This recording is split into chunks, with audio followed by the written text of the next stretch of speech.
Muito boa tarde a todos. Gostaria, antes de mais, de vos dar as boas-vindas e saudar a presença de todos nesta sala cheia.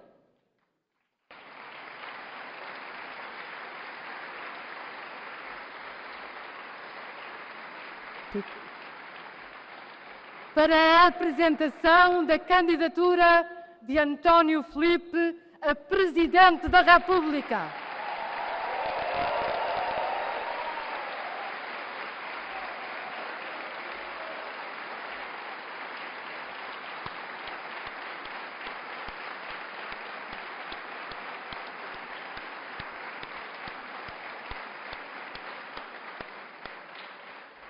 Da mesma forma, e certa de interpretar os vossos sentimentos e vontade, gostaria de saudar, em particular, António Filipe, candidato a Presidente da República, para quem volto a pedir uma grande salva de palmas.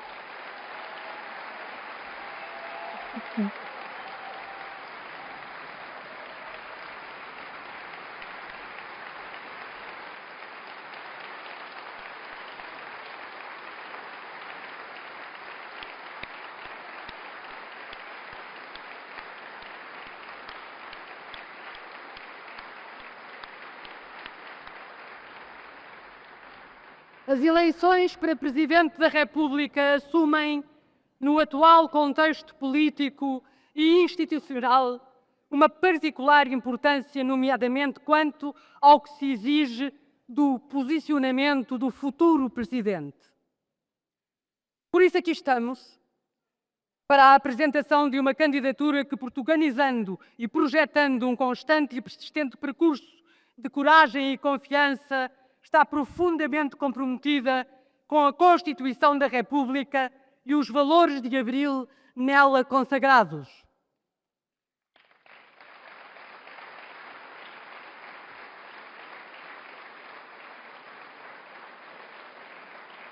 Uma candidatura que, de forma distinta, se identifica com os anseios dos trabalhadores e do povo, que pugna pela soberania e a independência nacional, pela paz e a cooperação dos povos do mundo.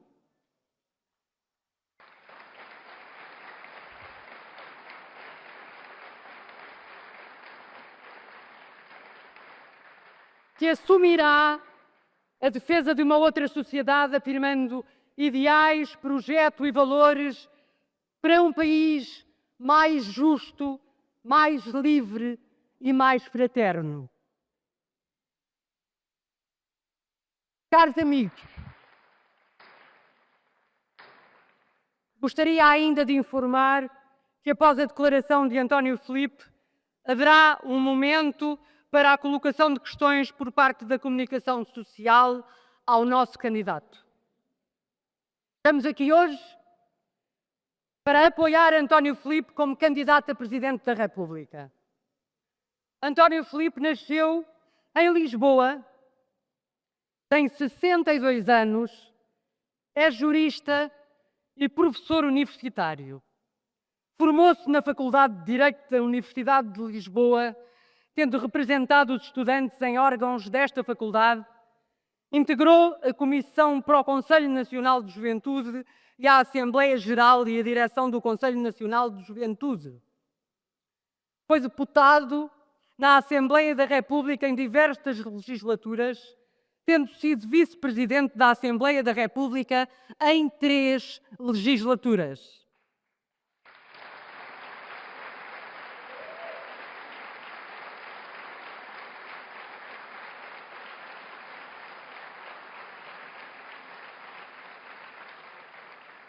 Integra a direção do grupo parlamentar do PCP desde 1990.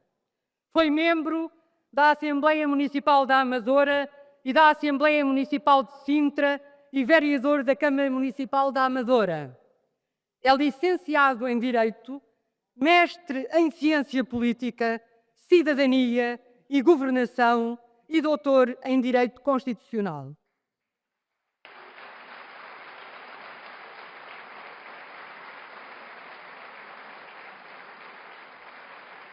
Foi professor auxiliar convidado da Universidade Lusófona, da Universidade Europeia e do Departamento de Ciências Sociais, Políticas e do Território da Universidade de Aveiro. Foi membro do Conselho Geral do Instituto Politécnico de Santarém. É autor de diversas obras científicas, é coautor da legislação fundamental de governo local e administração autárquica e da Enciclopédia da Constituição Portuguesa.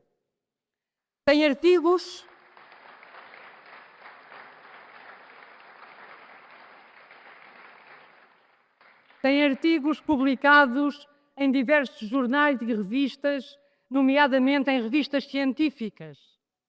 Participou regularmente em programas de debate político. Integrou a Plataforma Internacional de Juristas por Timor-Leste e é membro da Associação Portuguesa de Ciência Política e da Associação Portuguesa de Juristas Democratas.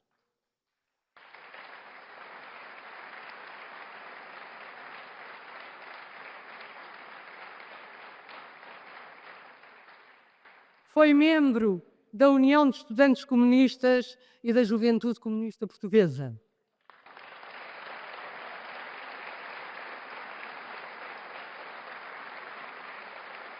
É membro do Comitê Central do Partido Comunista Português.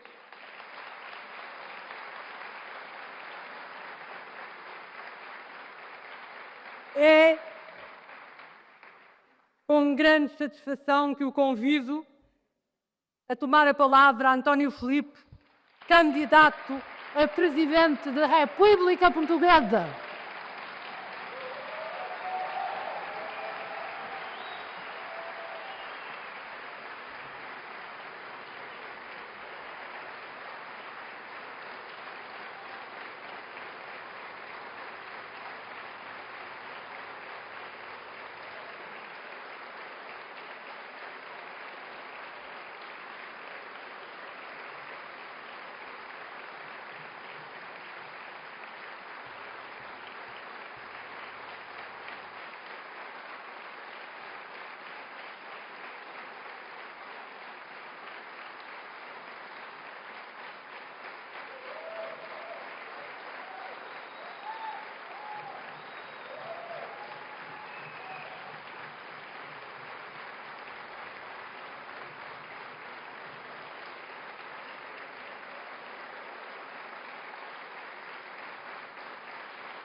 Por falar em apresentações, Maria João Luís.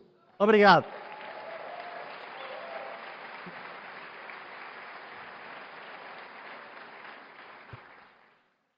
Caros amigos, queridos familiares aqui presentes, senhoras e senhores jornalistas, camaradas, uma primeira palavra, sentido de agradecimento para cada um de vós, pela vossa presença e pelo vosso entusiasmo com a nossa candidatura.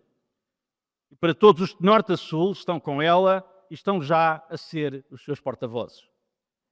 As mensagens e os testemunhos de apoio que temos vindo a receber desde o dia em que a nossa candidatura foi anunciada demonstram que esta candidatura tem pés para andar.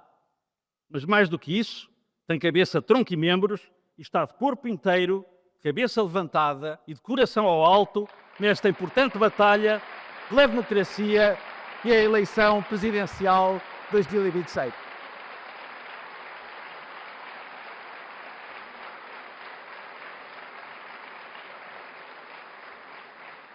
Não é por acaso que o primeiro ato público desta candidatura ocorre nesta bonita sala da Voz do Operário.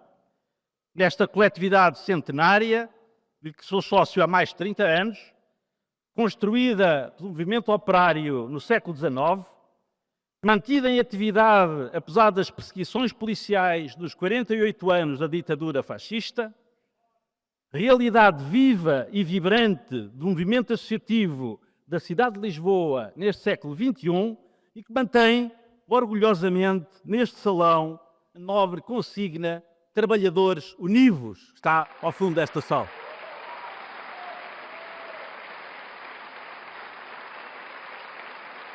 A voz do operário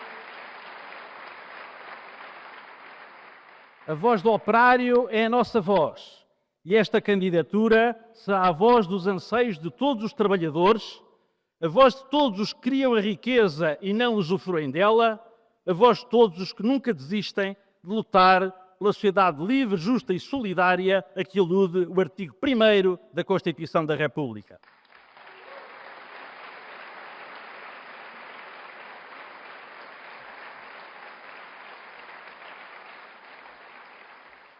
Caros amigos, Portugal é hoje um país marcado por profundas desigualdades e injustiças. Um país onde se avoluma o contraste entre uma larga maioria sujeita a baixos salários e pensões e um núcleo restrito de indivíduos que acumula cada vez mais riqueza. Um país cada vez mais dependente e com déficits estruturais que se consolidam apesar das muitas promessas.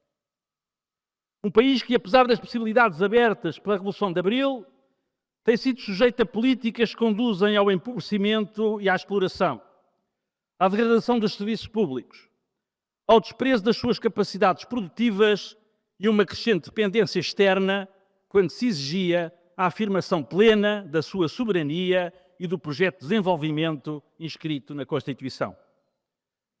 O estado de degradação por que passa a democracia portuguesa é também motivo de enorme preocupação. A direita controla hoje todos os órgãos de soberania.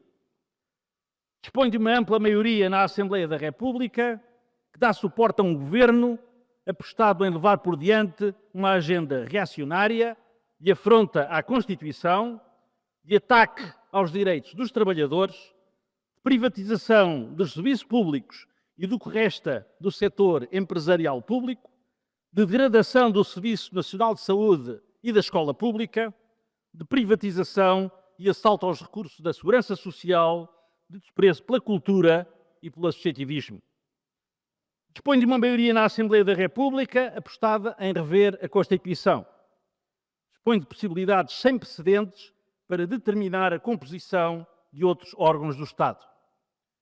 Apoia-se no crescimento de uma extrema-direita fascisante, racista e xenófoba, intensamente promovida pelo poder económico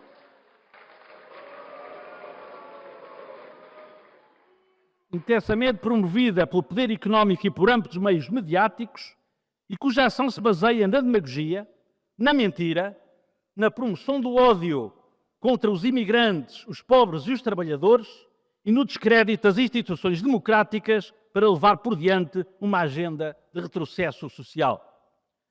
Não se trata, como alguns dizem, de uma cedência do governo PSD-CDS à agenda da extrema-direita. Trata-se, sim, de usar o crescimento da extrema-direita como pretexto e base de apoio para levar por diante uma agenda reacionária que é a sua e que os portugueses já conhecem desde os tempos da Troika.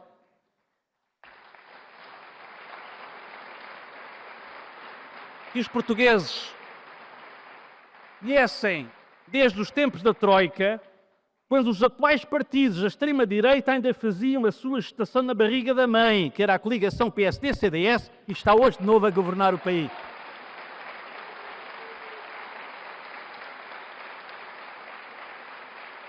E temos ainda um Presidente da República que não só está comprometido com este estado de coisas, como no exercício das suas funções teve muitas vezes um papel ativo, até determinante, para que a democracia portuguesa chegasse ao estado a que chegou.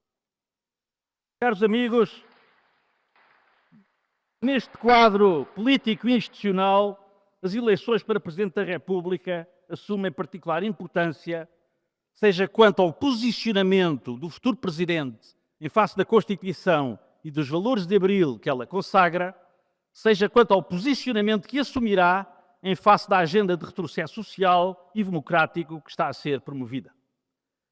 Os centros de decisão do capital começaram cedo a preparar as próximas eleições para Presidente da República, com a valorização e projeção de imagens ou conceitos como autoridade, ou o poder forte, visando dar lastro a ambições de candidaturas em que se aglutinam dinâmicas de pendor antidemocrático. Outras candidaturas que se perfilam, apresentadas como estando em disputa, com apelos ao consenso e à moderação, feitos por quem quer que tudo fique na mesma, e convergem no essencial com os interesses do grande poder económico, não dão garantias de um exercício das funções presidenciais de acordo com o que a Constituição exige, nem correspondem à necessidade de um firme posicionamento em defesa da democracia e no combate às forças e projetos reacionários.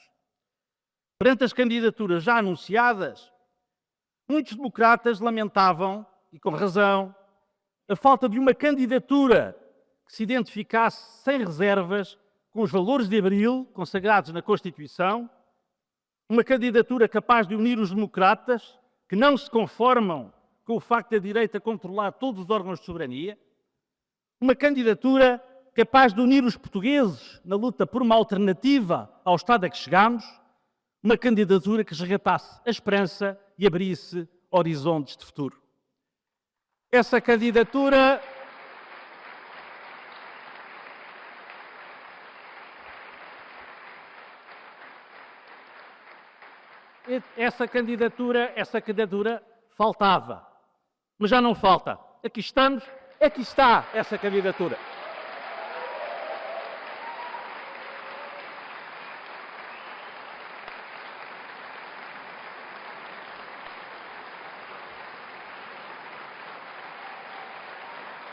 Aqui estamos.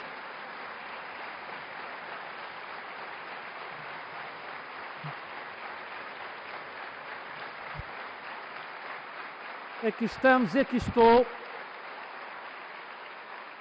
para dizer que a defesa da democracia e da Constituição não admite desânimos nem desistências. Contra a propaganda que tenta falaciosamente dar a entender que a próxima eleição presidencial será decidida à partida, como se o resultado estivesse pré-determinado, aqui estamos para afirmar com total clareza que a eleição não está decidida e que é o povo português que a vai decidir.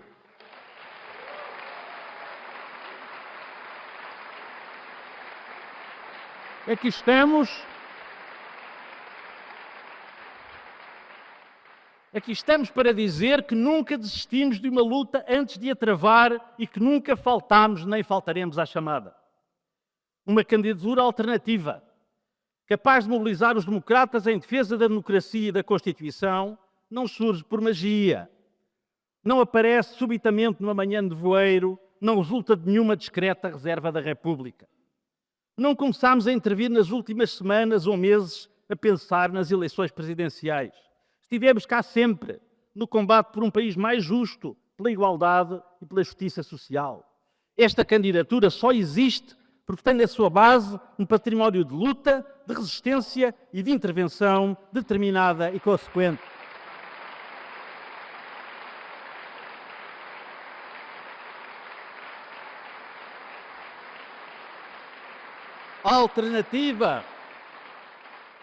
A alternativa é construída por quem luta por ela todos os dias, por quem não fica à espera, por quem sabe de experiência feita que quem só espera nunca alcança.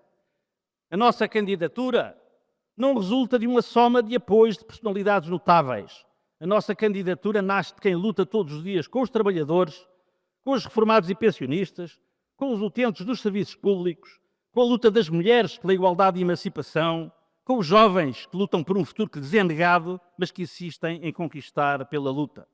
O que se impõe no atual contexto é a eleição de um Presidente da República que assuma e defenda critérios e valores democráticos, seja respeitador dos direitos, liberdades e garantias, se identifique com os interesses dos trabalhadores e do povo e se comprometa com o dever de cumprir e fazer cumprir a Constituição.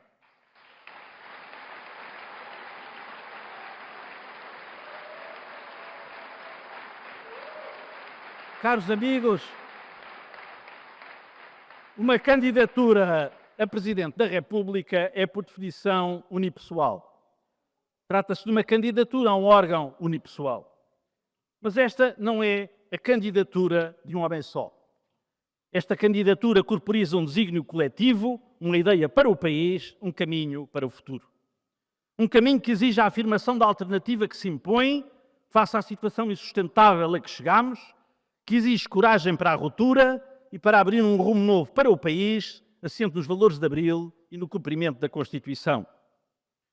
Nós conhecemos os poderes do Presidente da República, constam da Constituição, e consideramos que esses poderes não devem, em caso algum, ser ultrapassados por tentações de poder pessoal.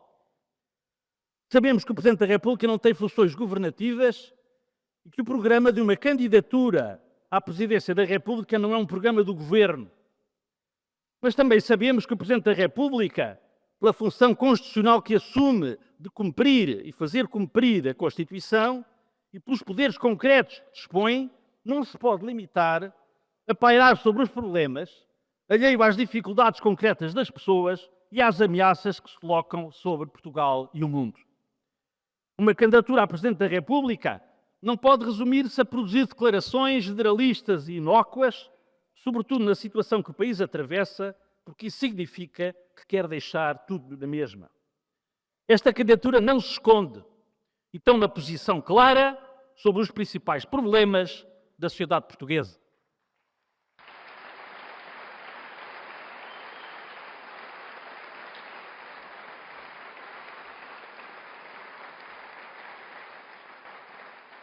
O Presidente da República não pode aceitar o desequilíbrio que existe entre o capital e o trabalho. A disparidade entre os lucros obscenos do grande capital e os baixos salários da esmagadora maioria dos trabalhadores.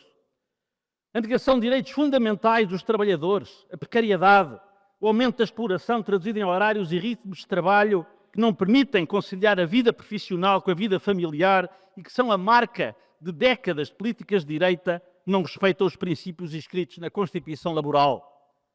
O Presidente da República não pode ignorar esta realidade.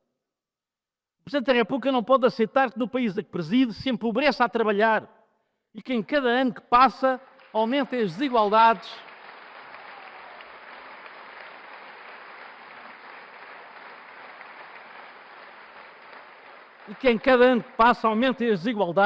os ricos sejam cada vez mais ricos e os pobres sejam cada vez mais pobres. O Presidente da República não pode admitir que uma das maiores conquistas de Abril, que é o Serviço Nacional de Saúde, seja destruído para beneficiar os negócios privados da doença.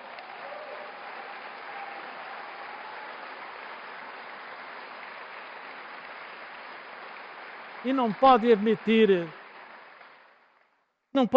que haja crianças a nascer em ambulâncias por haver urgências fechadas e que haja pessoas a morrer por falta de assistência atempada. O Presidente da República não pode aceitar que milhares de pessoas, desde logo com elevadas qualificações, cuja obtenção custou grandes sacrifícios às suas famílias por falta de um apoio social escolar condigno, tenham de emigrar por não encontrar em Portugal um posto de trabalho consentâneo com as suas aspirações. O Presidente da República não pode admitir que na terceira década do século XXI haja falta de professores na escola pública, quando há 10 anos um ministro do governo PSD-CDS mandava os professores emigrar porque havia professores a mais, dizia ele. E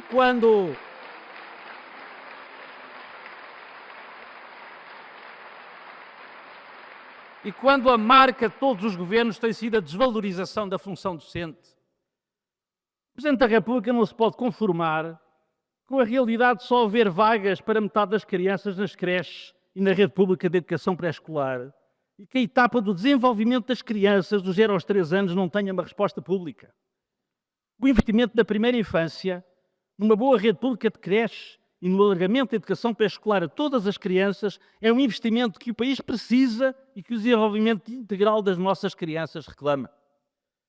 O Presidente da República não pode aceitar que os descontos que os trabalhadores fazem sobre os seus salários e que são a garantia das suas reformas no futuro sejam jogados na roleta dos fundos de pensões privados com base em falsas campanhas sobre uma suposta falência da segurança social. O Presidente da República não pode admitir que não seja possível em Portugal encontrar uma habitação digna a preços que os salários dos portugueses consigam suportar e que os sucessivos governos em vez de lançarem políticas de promoção da habitação pública, limitar os preços das rendas, regular o alojamento turístico e intervir sobre os lucros da banca, insistam em manter as receitas que são responsáveis pelo descalabro atual.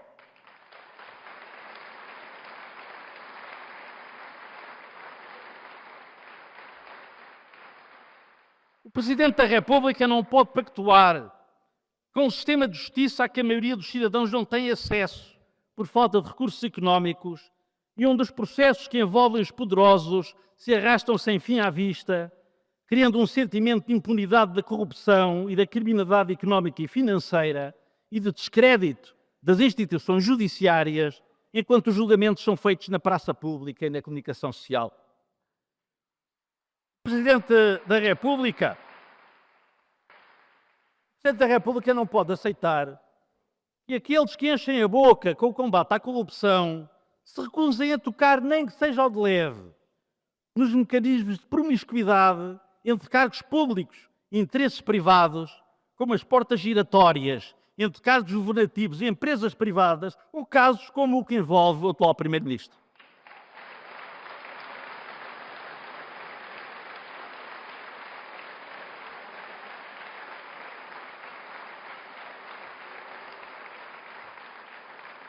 O Presidente da República não pode permitir que, no âmbito do combate à corrupção, não se questione um processo verdadeiramente criminoso como o da privatização de aeroportos e a sua venda à Vinci, ou as parcerias público-privadas, ou o esbulho da venda do novo banco e de milhares de milhões de euros de erário público em processos ocultos de arbitragem sempre lesivos dos interesses do Estado. O Presidente da República não pode concordar que outras empresas estratégicas que foram privatizadas e algumas das quais hoje já desmanteladas se juntem agora à TAP. Portugal faça aquilo que os outros não aceitam, que é alienar ao capital estrangeiro empresas e setores estratégicos sem os quais não há nem soberania nem desenvolvimento nacional. O Presidente da República não pode aceitar que o país no seu todo, no litoral e no interior, no continente e nos arquipélagos Açores e da Madeira, não tenham oportunidades iguais, respostas públicas iguais, níveis de desenvolvimento iguais e que uma boa parte do mundo rural esteja hoje esquecido. O Presidente da República não pode aceitar que se normalizem expressões de ódio contra os imigrantes que trabalham em Portugal em condições precárias.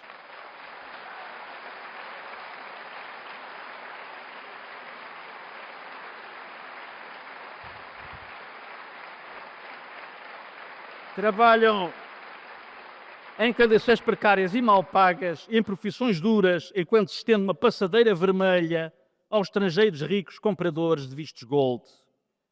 Num quadro em que a imigração assume um papel cada vez mais relevante, incontornável, na sociedade e na economia nacional, o país precisa de uma imigração regulada.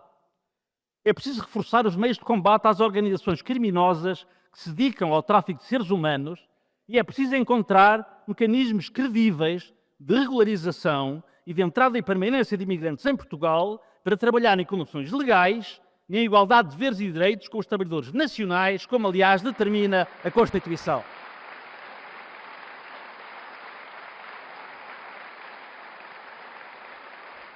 O que não pode haver é uma política de imigração, é que os estrangeiros ricos tenham direitos sem deveres e os estrangeiros pobres tenham deveres sem direitos.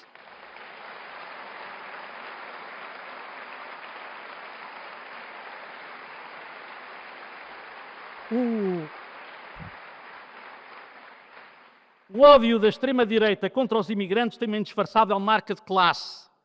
É um discurso contra os pobres, igual ao que é difundido contra os beneficiários de prestações sociais. É um discurso contra os trabalhadores, igual ao que é difundido quando se ataca os sindicatos ou o direito à greve.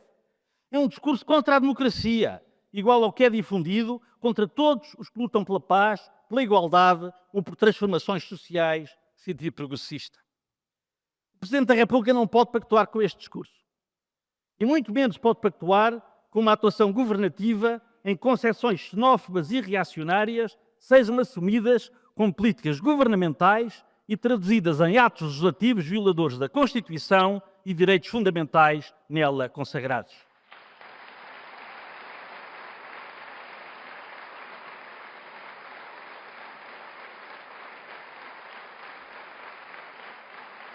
o, o combate democrático ao ódio, à intolerância, à xenofobia, à homofobia, ao reacionarismo, numa palavra, ao fascismo, que tende a ser cada vez mais não apenas normalizado, mas promovido, não se pode limitar ao discurso, ao confronto verbal ou boas palavras. A defesa da democracia contra o fascismo faz-se com políticas que venham de encontro às justas aspirações das populações, que promovam a justiça social contra as iniquidades, que promovam os justos salários contra os lucros injustificados, que promovam as liberdades contra o autoritarismo, que promovam a educação pública contra a desinformação, que promovam a cultura contra a buçalidade, que promovam a ciência contra o obscurantismo.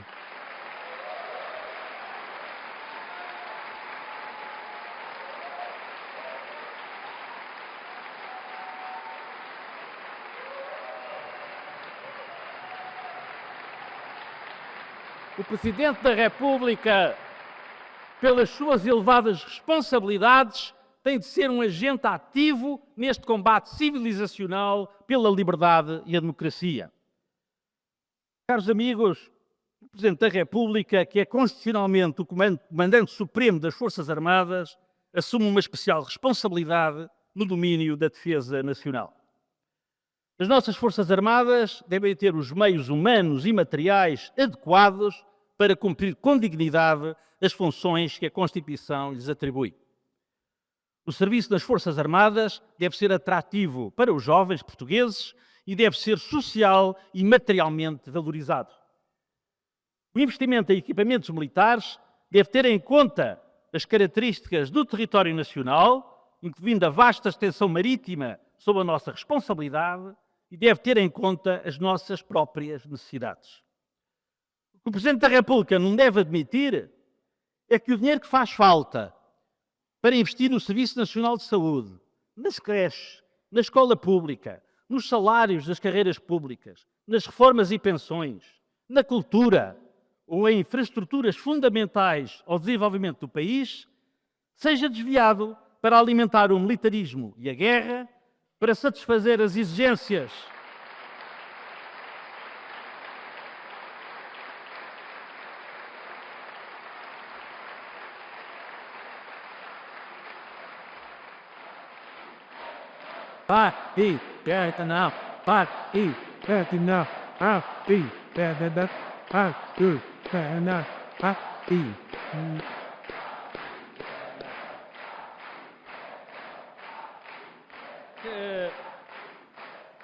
Não se pode admitir que este dinheiro que tanta falta faz seja desviado para alimentar o militarismo e a guerra, para satisfazer as exigências de Donald Trump, que os países europeus da NATO gastem a loucura de 5% do seu produto interno bruto em armas e equipamentos militares. O artigo 7º da Constituição dispõe expressamente que Portugal se rege nas relações internacionais pelos princípios da independência nacional, do respeito dos direitos do homem, dos direitos dos povos, da igualdade entre os Estados, da solução pacífica dos conflitos internacionais, da não ingerência nos assuntos internos dos outros Estados e da cooperação com todos os outros povos para a emancipação e o progresso da humanidade. E dispõe ainda, Portugal preconiza o desarmamento geral, simultâneo e controlado e a dissolução dos blocos político-militares. O Presidente da República, que tem por incumbência cumprir e fazer cumprir a Constituição, não pode esquecer que este artigo existe, está em vigor e deve ser respeitado.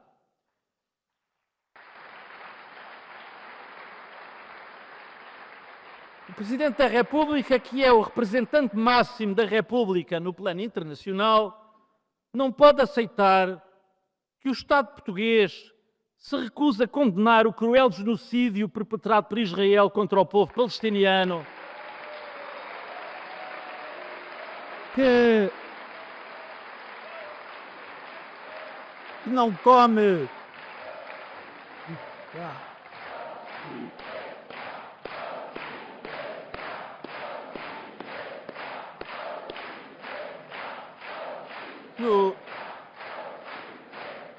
O Presidente da República não pode aceitar que o Estado português se recusa a condenar o cruel genocídio, não tome medidas no plano diplomático para isolar o regime sionista e nem sequer reconheça o Estado da Palestina.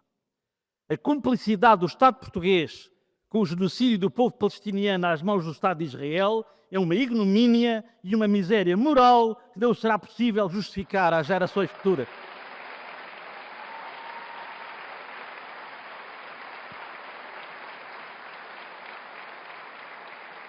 Caros amigos, um Presidente da República ou um candidato à presidência da República não pode aliar-se destes problemas que afetam Portugal e o mundo, não pode aceitar a falta de respostas aos problemas dos trabalhadores, dos formados, dos jovens, das pessoas concretas que enfrentam as dificuldades da vida e, perante este estado de coisas, ficar por umas banalidades estaticistas de apelo a supostos consensos, de ser lousa à estabilidade governativa, enaltecer as virtudes do povo português e dos seus feitos desportivos, quando eles existem, e colecionar selfies para a posteridade. Não, caros amigos, o que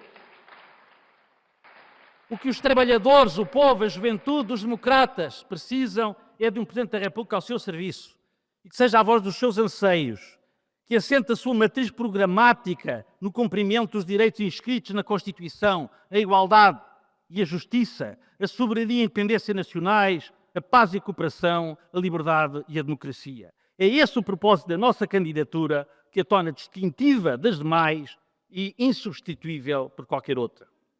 Num tempo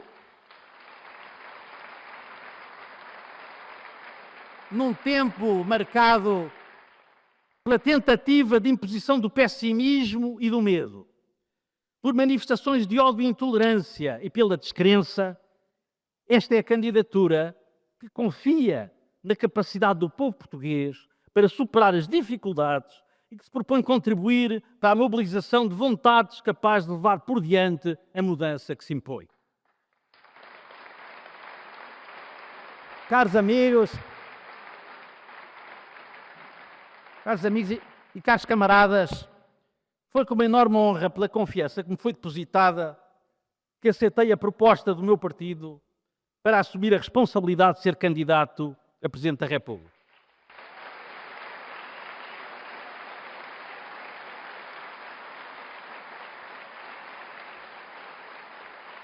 Não o faço por qualquer vaidade pessoal ou desejo de protagonismo.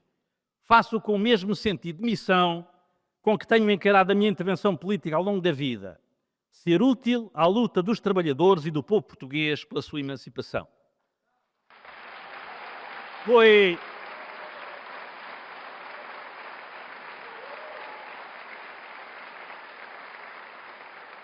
com esse espírito que assumi a militância nas juventudes comunistas, motivado pela ação dos comunistas na resistência ao fascismo e pelo seu papel determinante na Revolução de Abril e nas suas conquistas.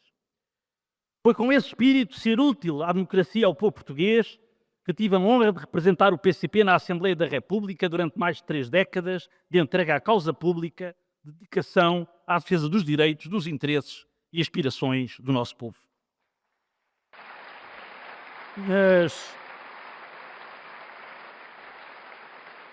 Nas funções que assumi no âmbito da Assembleia da República, que foram muitas e diversas, incluindo a vice-presidência durante 12 anos e até a fortuita presidência durante 1 dia e meio, procurei sempre defender o projeto libertador de Abril o melhor que fui capaz. Ao longo destes anos, creio ter obtido a experiência, o conhecimento e as capacidades que me habilitam para exercer as funções de Presidente da República e procurei demonstrar, julgo com algum sucesso, que no funcionamento da democracia é possível conciliar a defesa intransigente das posições políticas de cada um e o combate leal a posições políticas diferentes com um sentido de equilíbrio e de abertura a consensos em que todos os democratas se possam rever e contribua para o prestígio das instituições democráticas. É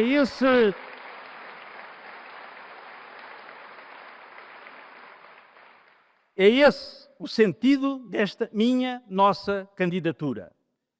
É a candidatura de um comunista, com a confiança e o apoio dos seus camaradas, mas rejeita que a queiram limitar às fronteiras de uma afirmação partidária.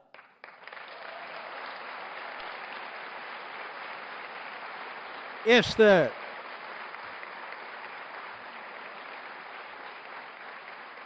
é a candidatura de todos os que não aceitam o caminho de degradação da democracia, nem se resignam perante uma sociedade cada vez mais injusta. É a candidatura comprometida com a luta necessária dos tempos em que vivemos. A luta em que os interesses da larga maioria se confrontam com a minoria que se julga dona disto tudo. É a candidatura que denuncia o sistema capitalista como causa profunda das injustiças, das desigualdades e da exploração. É a candidatura que, rejeitando a resignação e o medo, intervirá pelo cumprimento da Constituição e dos valores de abril nela consagrados, como caminho e projeto de desenvolvimento capaz de dar resposta aos problemas e aos anseios dos trabalhadores, do povo e do país. É a candidatura que defende firmemente os direitos de todos os trabalhadores, os nacionais e os imigrantes, a justa repartição da riqueza, a melhoria dos serviços públicos, a promoção da ciência e da cultura, a preservação dos recursos naturais e ambientais e o desenvolvimento do país. É a candidatura da defesa incansável dos direitos das mulheres, dos jovens e dos idosos, combatendo todas as discriminações em razão do género, da etnia, da origem, da sexualidade, das convicções políticas ou religiosas, da condição económica ou social ou de qualquer outra natureza. É a candidatura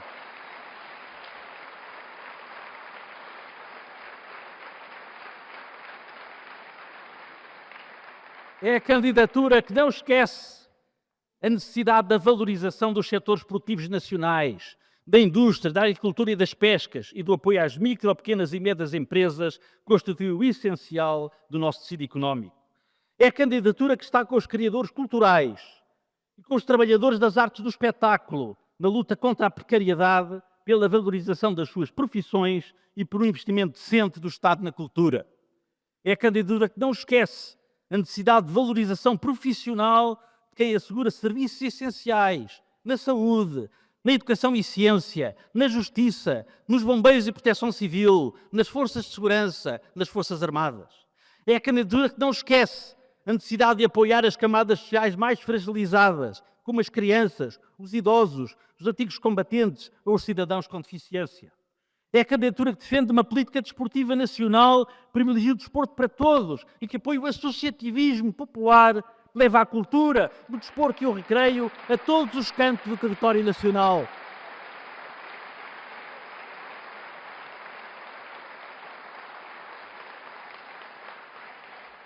É a candidatura que luta pela paz e pela cooperação com outros Estados e exige o fim das guerras, o fim do genocídio do povo palestiniano às mãos de Israel e o reconhecimento do Estado da Palestina.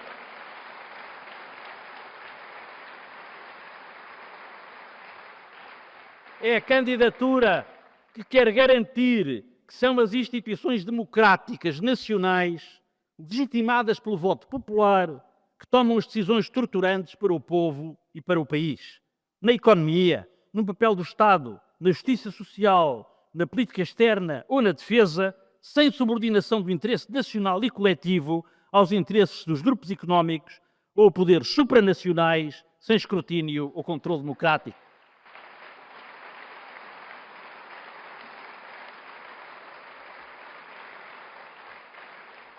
É a candidatura da verdade, que recusa o caminho da mentira e da demagogia e assume o mais firme combate a concepções reacionárias, fascistas, xenófobas, racistas, homofóbicas e discriminatórias.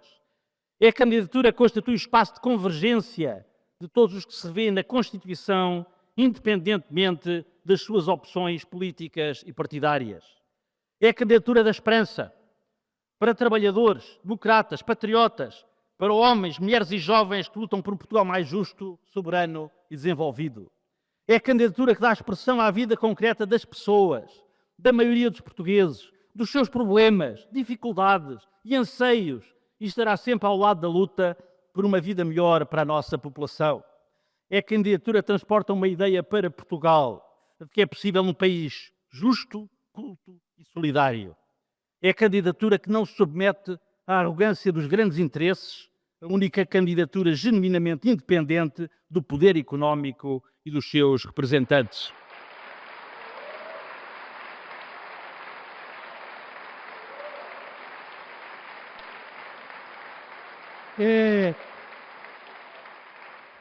É a candidatura do povo, dos seus direitos, da sua legítima aspiração a uma vida melhor. É a candidatura que sabe que o estado a que o país chegou exige um sobressalto democrático e que pretende dar corpo, dar voz e dar expressão eleitoral a esse sobressalto. É a candidatura da esperança que não fica à espera. Com a força e o apoio de todos, vamos chegar longe nesta decisiva batalha política. Conto convosco, podem contar comigo. Viva a Constituição de Abril, viva Portugal!